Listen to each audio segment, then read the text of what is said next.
Axis, druhý krčný stavec, je najdlhším stavcom chrbtice. Tvorí ho korpus, axis, kde je formovaný, vlastne kraniálne je formovaný zubovitý výbežok dens, axis, ktorý vlastne vybieha z tela kraniálnym smerom a vlastne jeho ventrálnu plochu tvorí facies articularis ventralis,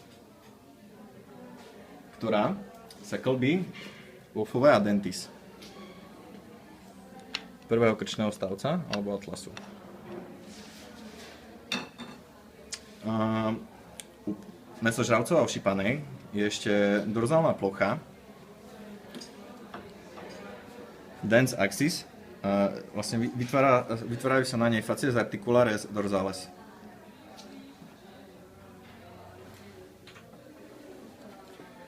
Po stranách vlastne zuba, alebo dens axis, vybiehajú processus articularis cranialis s klbovými ploškami facies articularis cranialis. Extremitas caudalis, alebo fossa vertebrae, pre sklbenie s tretím krčným stavcom. Telo čapovca má ventrálne vysoký hrebeň crista ventralis. Processus spinosus čapovca je veľmi vysoký. Má tvar hrebeňa a u koňa sa vlastne ešte kaudálne rozštepuje.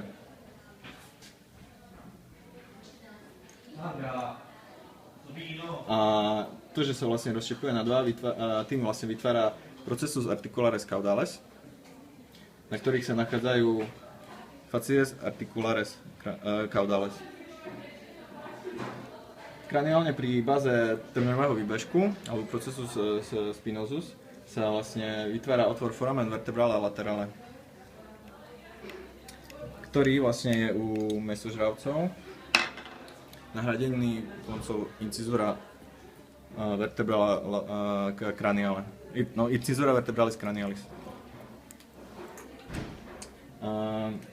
Processus spinosus vlastne kaudálne vytvára incisura vertebralis caudalis.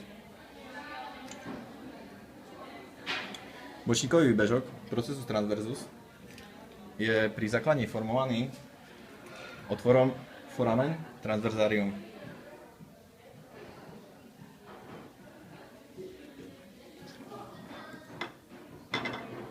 A vlastne medzi druhových rozdielov